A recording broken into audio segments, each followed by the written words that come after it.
So they were saying, if we're paying this to somebody, who are we going to pay it to? You're not going to give us any documentation. How do we know that this is going, the money is going to go to the proper place after all you've done to us? And read the clerk's papers. Code 31 says we were unable to contact the borrower. So when they talked about doing a modification, their intention was basically to claim on the death benefit. They've collected on this, and now they've got the guys that were deadbeats when we've put in over $700,000 of cash into this home. So if I may, who was the servicer at the time the NOD was issued? No comment. At the time the NOD was issued, had they filed anything to the effect that they were indeed the trustee? No. My name is Rory Brewer, and I'm pleased to represent Jim and Janice Geary in this case. First of all, I apologize that all of us have to be here on this beautiful spring day. This case brought to mind what we do in Veterans Appeals. We say about the Veterans Administration, they delayed, they denied, and they hope you die.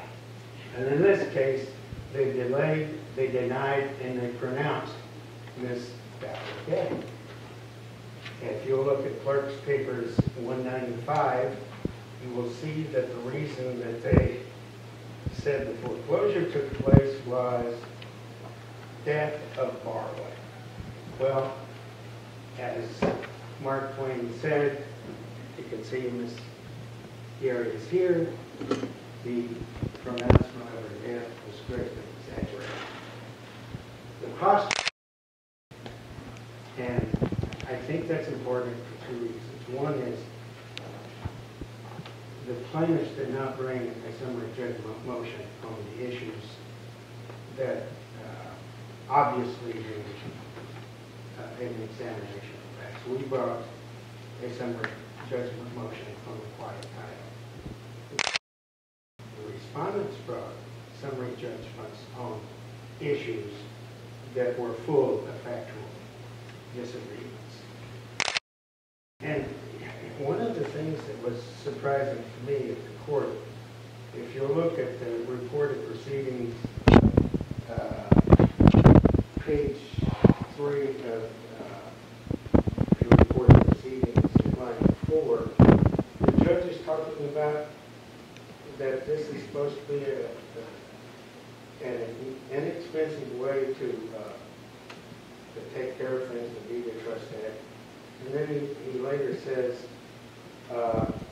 you know, at page 79, he says, there's a total of 7 judges essentially handling those cases in the end. We just have to stay on the management side. We have no choice. We must. He just says, I'm not going to try this case. I'm going to leave it up to either the opponents to prevail. I'm going to leave it up to the plaintiff to appeal, or the plaintiff, who may or may not have the money to appeal, walk away. That's what the trial judge said. And the then, and I suppose that for most of the issues, I could say to the court, read the ban, it touches on nearly all of our issues. But in the ban, it said, in these cases, summary judgment should be used sparingly and with great care. We've heard the term bona fides or bona fides, however different people pronounce it. This case is full of maladies. It's full of bad faith. It's full of fracture. Had no, whose signature didn't match their state, their California state notary signatures.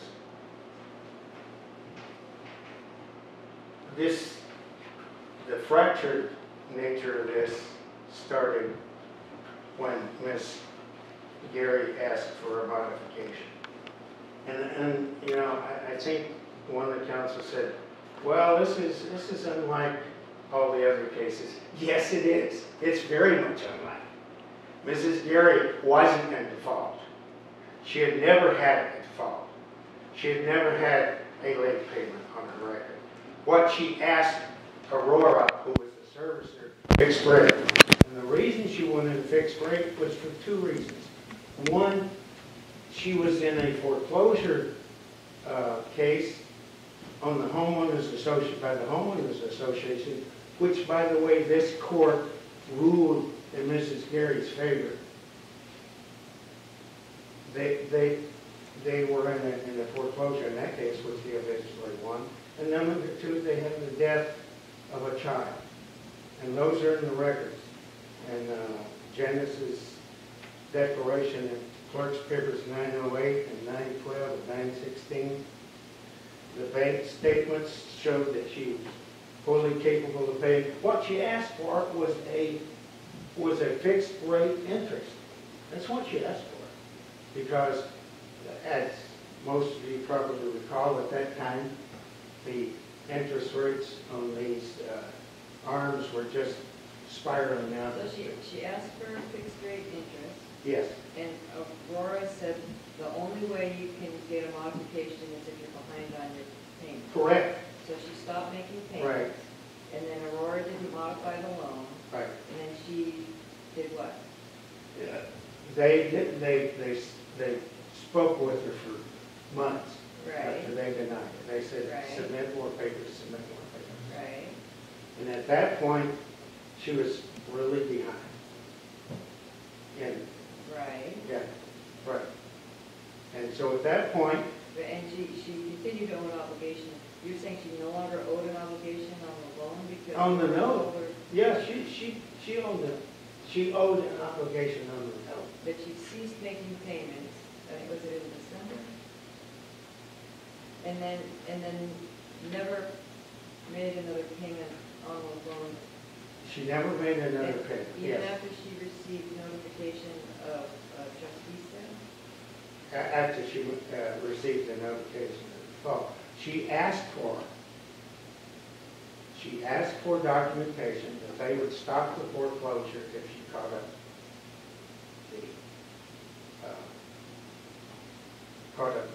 the note. And they said, we're not going to send you any more documentation.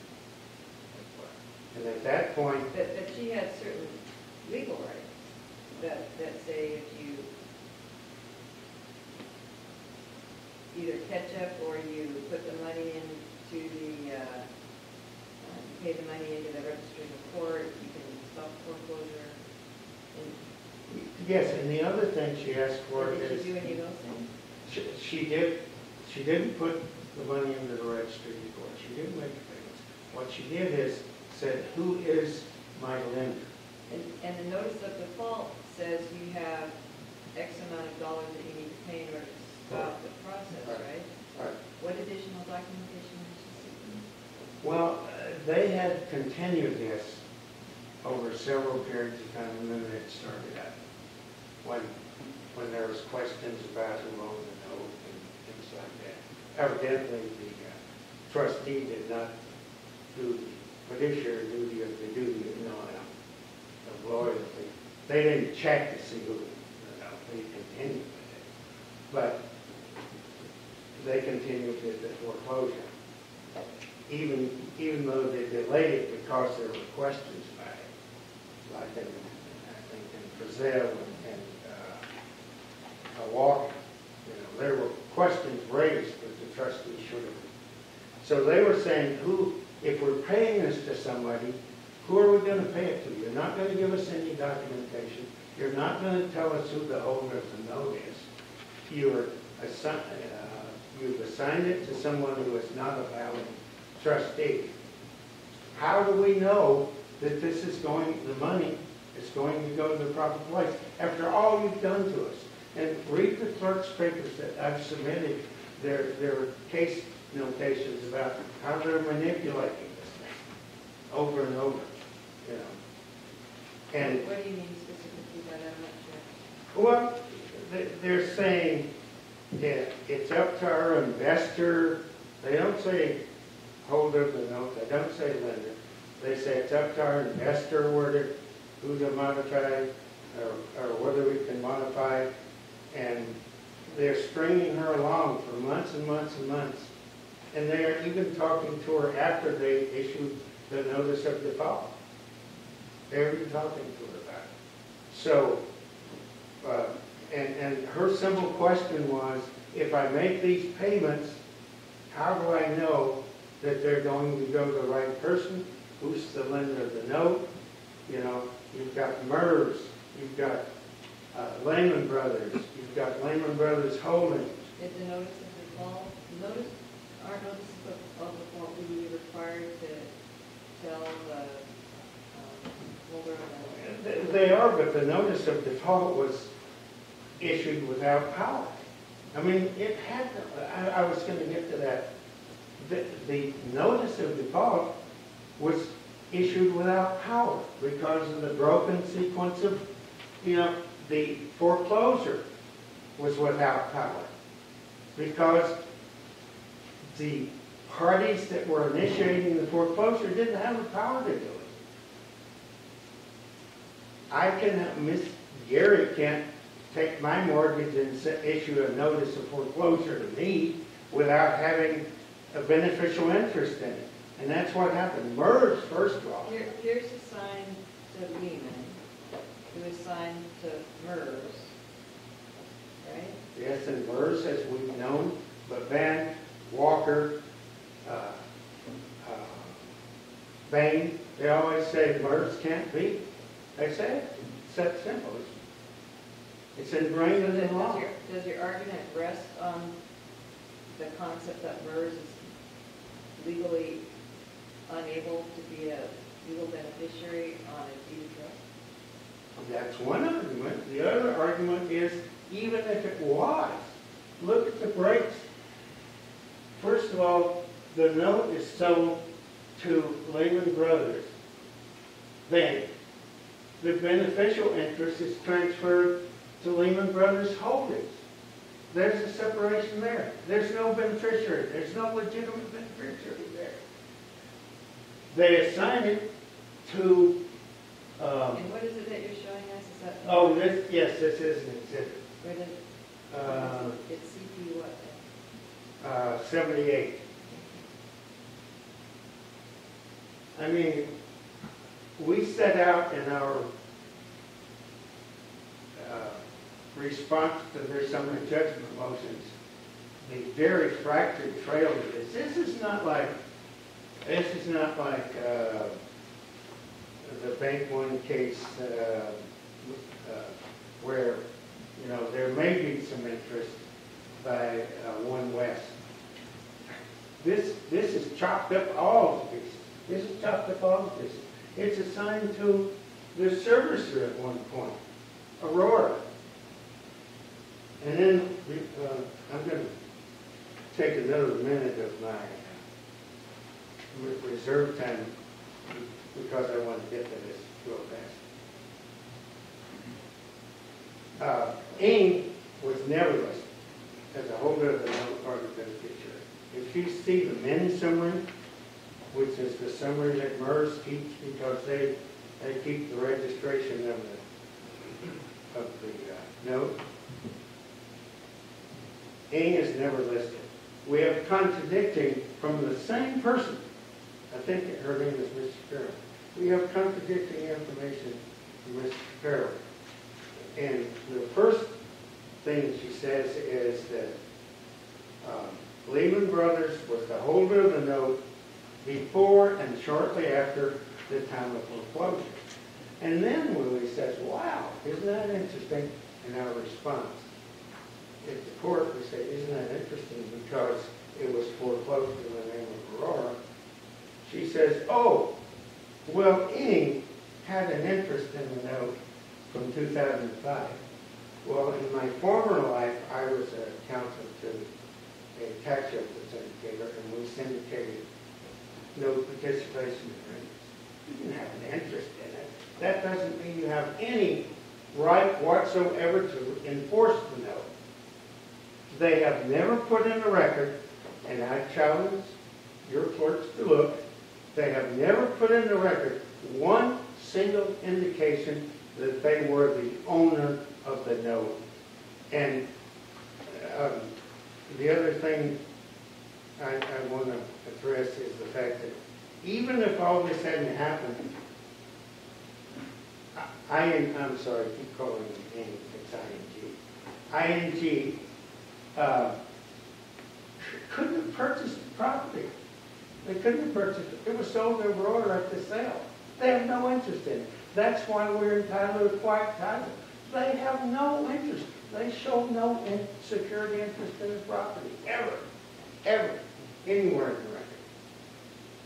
So that's why we're entitled to quiet title. And then I asked the court to send all the issues about the Consumer Protection Act and other issues back for a trial because those two were away with the evidence. Thank you.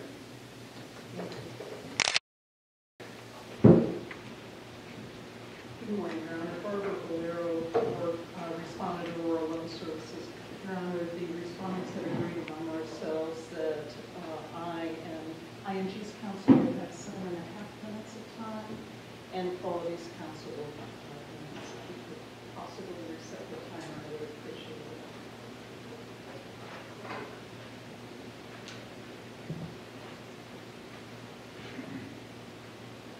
Is that possible? I'm sorry. Thank you. Great. Thank you so much. Initially, Your Honors, Mrs. Geary assigned no error to Aurora's summary judgment under the waiver doctrine for her failure to enjoin the trustee's sale. That failure under RAP 10.3A4 precludes this court's consideration of that issue against Aurora. Regardless, should the court determined to consider a waiver. In fact, the trial court correctly applied the waiver doctrine under these facts to bar all but 3 of Mrs. Geary's claims. The court is certainly well familiar with the well-settled circumstances required to apply the waiver doctrine under Plain, Cox, Brown, and Stewart. Those cases, or pardon me, those circumstances are exactly what occurred in this case. And Mrs. Geary presented no evidence disputing the facts that she received notice of her right to bring suit. She knew of the foreclosure defenses before the sale, and she failed to enjoin them. Recent case law does emphasize the equitable nature of the waiver doctrine, and Mr. Brewer touched on a couple of those cases. Which was decided by this court. But those cases should not change the outcome of the trial court summary judgment for Aurora for 2 reasons. First, despite repeated opportunities to criticize or reverse Plain, Cox, Brown, and Stewart, the Washington Supreme Court has not done so. Secondly, Mrs. Geary proved no facts supporting application of the equitable considerations that were specifically relied on in those cases. Specifically, she did not file suit before the trustee's sale. She never requested the sale be postponed. Regardless, the sale was in fact postponed for 4 months after the original date, as counsel admits in their briefing. There was no evidence of the trustee failing to exercise its independent discretion to postpone. There was no evidence that any respondent misled Mrs. Geary in any manner whatsoever about the trustee's sale proceedings. She did not obtain, as the borrowers in those 4 cited cases did, a late temporary restraining order or a preliminary injunction. Accordingly, I submit the trial court correctly applied the waiver doctrine to these facts, and the equitable exception should not apply here. Next, Mrs. Geary cites in her briefing only to Bain to argue that the trustee's sale was void due to MERS's involvement. But Bain made 3 specific holdings very important to the outcome of this case. First, Bain held that a Deed of Trust Act violation, quote, should not result in a void deed of trust, close quote. That's at 175 Wash Act 114. I'm sorry, Wash Statement 114. Bain also specifically declined to determine the legal effects of MERS acting as a beneficiary, and Bain reaffirmed that an agent can act for a note holder, both generally and under the Deed of Trust Act. Here, Your Honors, the only evidence, despite Mr. Brewer's argument, the only evidence in the record, undisputed by Mrs. Geary, is that ING owned her loan from shortly after the time of origination, and that ING or its agents held the note as blank endorsed bearer paper, which we all know under the UCC and under the Deed of Trust Act and under Bain is all that matters. It was also uncontested and uncontroverted that Aurora was always ING's servicing agent, and that Aurora directed another of ING's agents, MERS, to sign the appointment of successor trustee.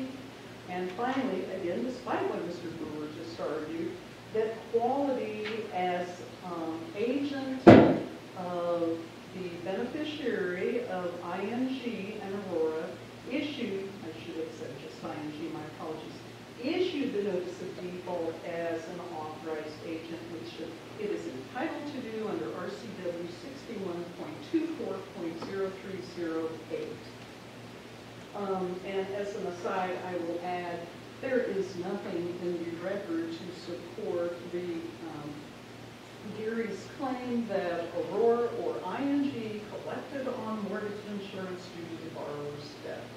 The page of the first papers that Mr. Brewer cited is simply a reference in an Aurora document that was produced in the document production that says no such thing. So, Your Honors, none of the facts in this case run afoul of Bain and are expressly allowed by Bain. Distinguishing Brucker and Bavand, first of all, Mr. Brewer represented Bavand was decided on summary judgment. It was not. It was a 12b6 motion. Accordingly, the court did say that 12b6 should be granted sparingly. But distinguishing those two cases, in Brucker, the record expressly showed the servicer was not the note holder's agent, but was an independent contractor. In addition, the court found in Brucker, as well as Bavand, that equitable issues existed because the trustee said the sale would be continued. The trustee did not deny he said that.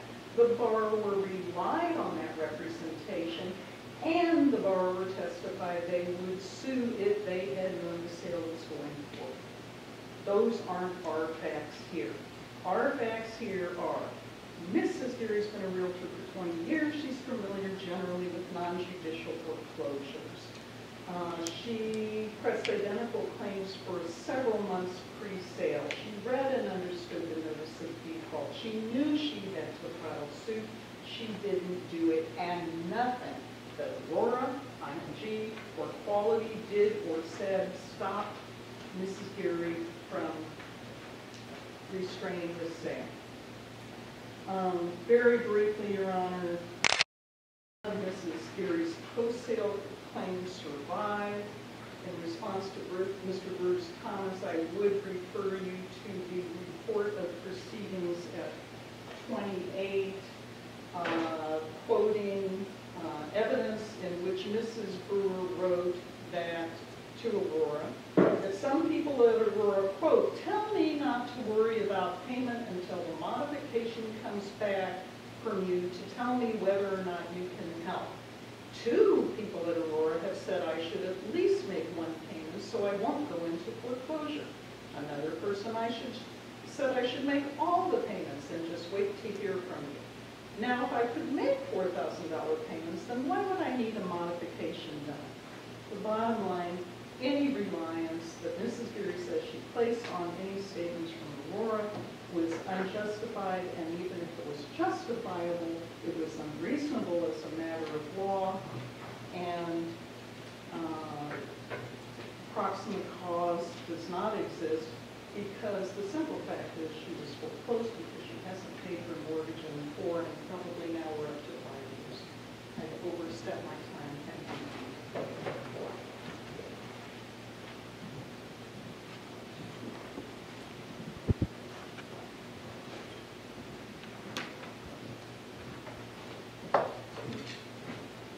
Morning, my name is Bill Kinsel. I'm here representing ING Bank.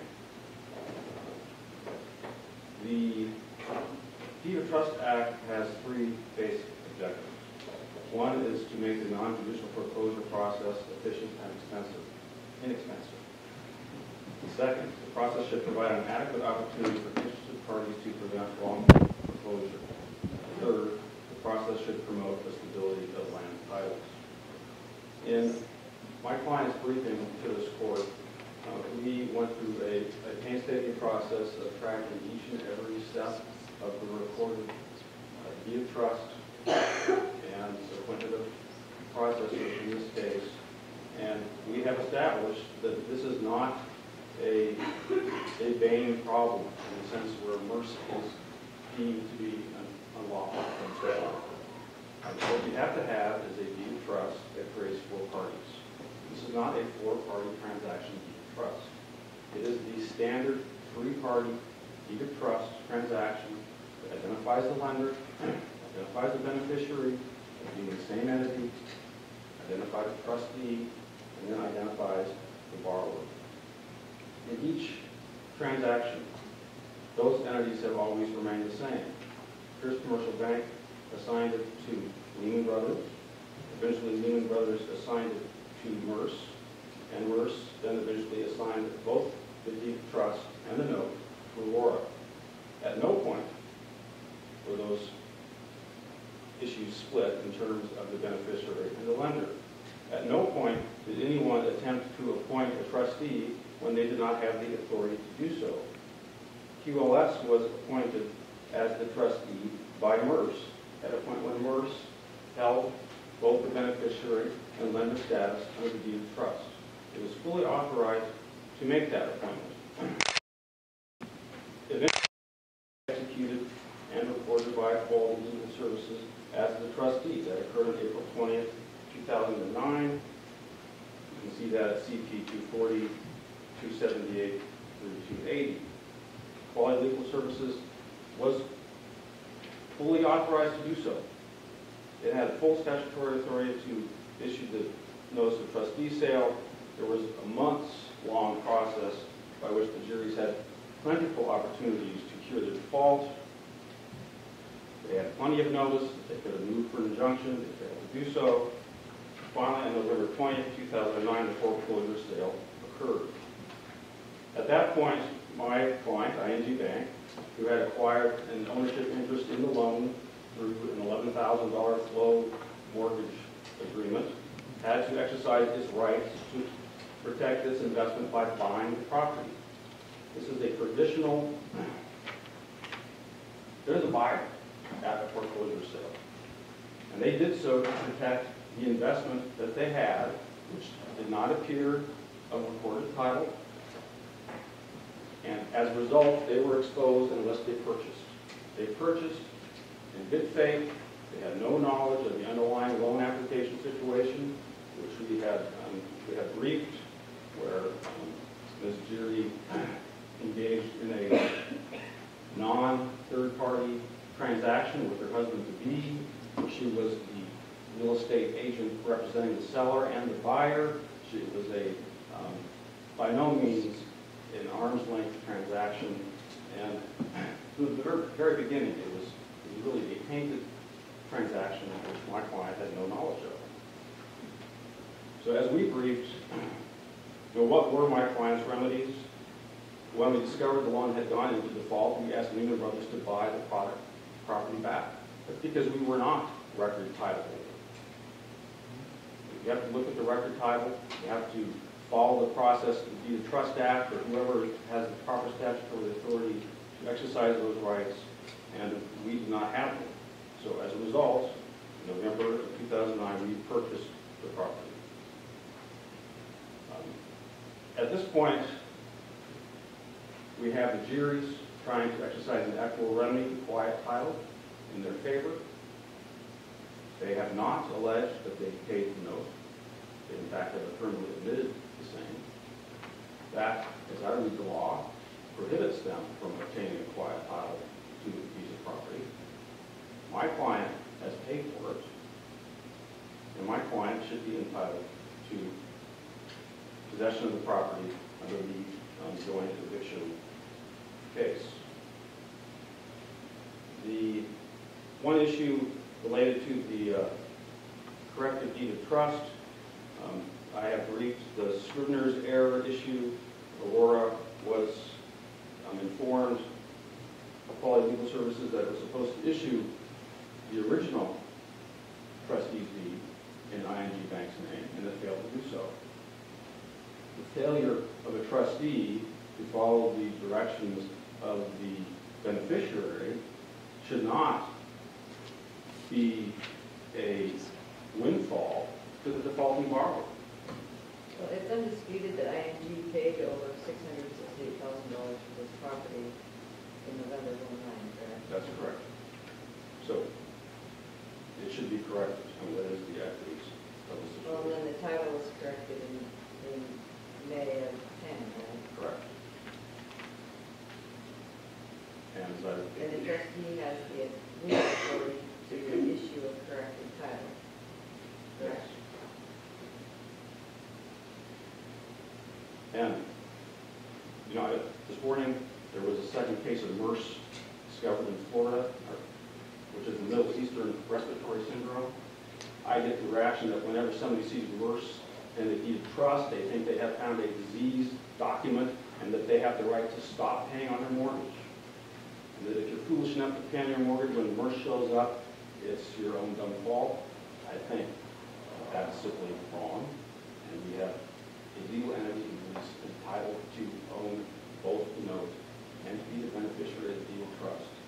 And nothing wrong happening in this case.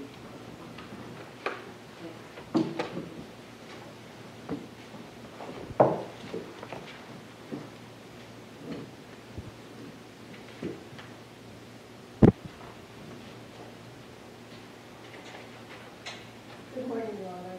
Mary Perrin, representing Quality Loan Services, the trustee contract. First, again, as with the other defendants, the only error that was done with respect to quality in the appeal by Mrs. Geary was with respect to the quiet title issue. She did not find any error as to any of the other issues that the lower court ruled on the summary judgment.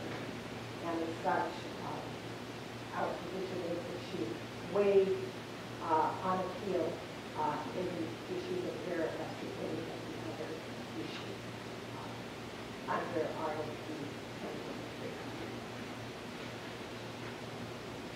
Nevertheless, addressing and without prejudice to our position that all of the other issues were waived. Addressing the other issues raised in the reply brief, which is the appropriate place to raise them, Quality did absolutely nothing wrong in connection with this foreclosure.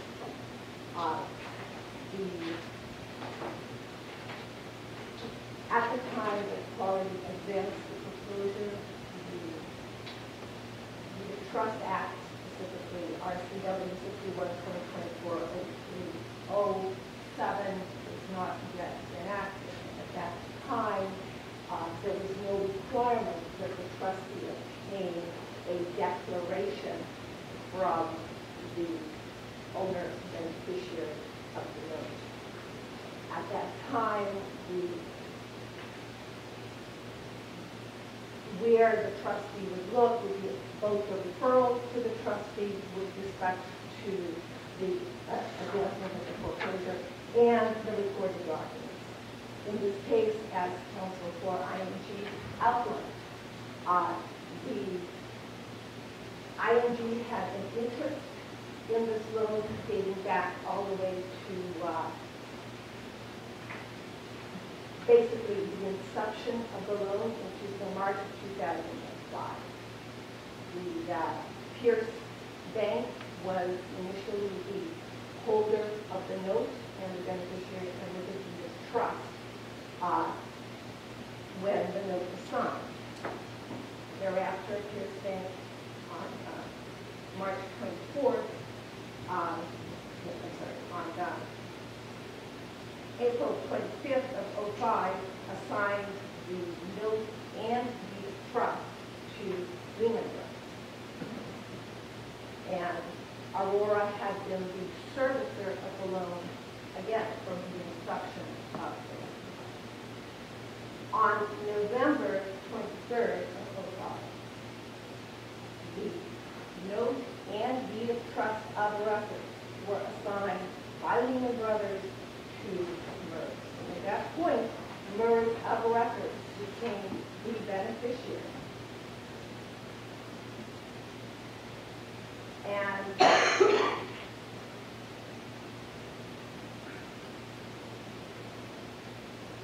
in March of 2009, when Quality received a referral from Aurora, the beneficiary of record was MERS, and that is precisely the agent for whom, or the beneficiary for whom Quality as agent issued the notice of default. There's absolutely nothing wrong and no defect with respect to that notice of default. Thereafter, again, as agent for MERS, and then as MERS appointed Quality as trustee. Again, MERS at that point of record was the holder and the beneficiary at the trust. Subsequently, MERS on April 14th assigned the note and deed of trust to Aurora, at which point Aurora became the beneficiary. Probably after a number of continuances was sold at the trustee sale, with the trustee's deed upon sale issued to Aurora as the beneficiary. Of record, Aurora was the beneficiary at that time. There was a direction from Aurora to assign, to issue the trustee's deed upon sale to ING, which mistakenly was not done. And that was then corrected several months later, at which point ING was the record.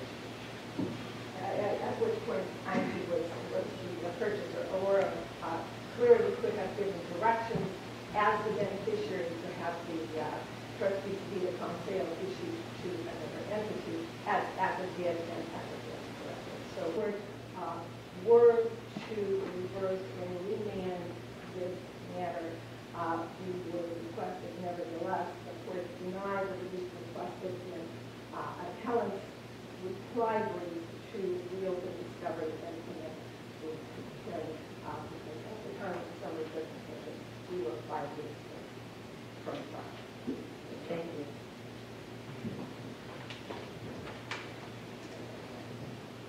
How much time do you need? 4 minutes, 40 seconds. I noticed the last speaker was on this, so I feel like You went over about 20 seconds, so don't expect a lot of them. Okay, the first thing I want to say is this. Counsel said there's no such thing as, in the record, as debt of borrower. Kind of looks like that to me, doesn't it? So, their whole case of fabrication of who is what. when it So was you're put- saying that the sale is invalid even though your client wasn't paying on the mortgage because of what's listed there on that document? Well, Your Honor, you keep bringing up they weren't paying I on want the you note. to, I want you to explain to Okay. me how that phrase affects. This shows, when we get to the consumer protection thing, everything that they've done in this record. That's what it shows. And you keep asking me, they didn't, there is a note, which is the debt instrument. There is a three-party instrument called the deed of trust. They have to follow the deed of trust. It doesn't matter if they owe $10 million on the note. They have to follow the deed of trust. You put up a document. Yes. Which is CP what? CP 195. Okay, and what is that document? That is part of their foreclosure data, Aurora Services. It's got the loan number, page Is 3. it an internal document? It's an internal document that was discovered through discovery. Yeah. Okay, and how does, and so that, you're saying that doesn't invalidate the sale, but it goes to the consumer protection? Yes. Claims, is that yes. what you're saying? I don't want to take a lot of time. She just said it wasn't in the record. I just wanted to show that it was, okay? I don't want to spend all my... I'm just trying to figure out the Okay. relevance of it, that's all. Okay, I don't want to take a lot of time arguing that. When I taught contracts, I said to my class, you know what the most important word in contracts is? It's two letters, buy. These guys have said, we're agents. We're agents. Aurora's an agent. MERS is an agent. So-and-so is an agent. You see no representation of agency in any of these documents that says I represent Inc., I represent Lehman Brothers, I represent Lehman Brothers Holdings, represent any of these other people. You can't pop up in the Court of Appeals and say, I was an agent. You have to allege that. As to the waiver, I think you have to read Levin, you have to read Frizzell, your own case, you have to read Schroeder, you have to read Payne, you have to read Walker, you have to read Rucker versus Nova Star. You have to read all of them. They say, if it's invalid, it's invalid, it's invalid, it's invalid. That's what they say. They don't say, you can come back later and validate it. Okay, so what happens? These guys say, oh, they made a mistake. I say to the panel, this was a conspiracy from the beginning. I want you to look at Clerk's Papers 1151. Okay? And what Clerk's Papers 1161 says. I'm sorry, did you say 1151 or 1161? 1151. I'm going to put it on the board for you. Okay? Lynn Starr was just the database person, right? That's all they are as a vendor. We will just need to do an assignment from your foreclosing entity into the new entity you want the deed of trust to be in. After the sale takes place, we can regulate both the assignment and deed together to protect the title chain. To protect the title chain. The title chain's been fractured over and over and over again. Now, I want to take my last 20 seconds to say something about the deadbeat argument that these guys are. Well, they've been in there 4 years. Look at the record. Every time we tried to go to trial, these guys were changing counsel, asking for things. It isn't the Gary's fault that we're here 5 years later. It's the fault of the defendants. They kept putting off the trial. We would have had this over, and Judge Johnson ruled on it. We would have gone to trial. We would have been here. These people aren't deadbeats. And about MERS, I'm glad you brought that up, because if he's talking about MERS, there are 3 parties that were carriers to MERS. Quality, ING, and Aurora. they're, and we're not basing it on MERS, and then, I want to shake you. We're basing it on MERS and several other fraction and disjointed assignments of the deed of trust. The fact that they didn't pay the note has nothing to do with the duties under the tri-party agreement called a deed of trust. Thank you very much for your attention. Thanks. Oh, can I add one thing? She said that, counsel said that we didn't. You're off the record. Okay. So sorry. All right.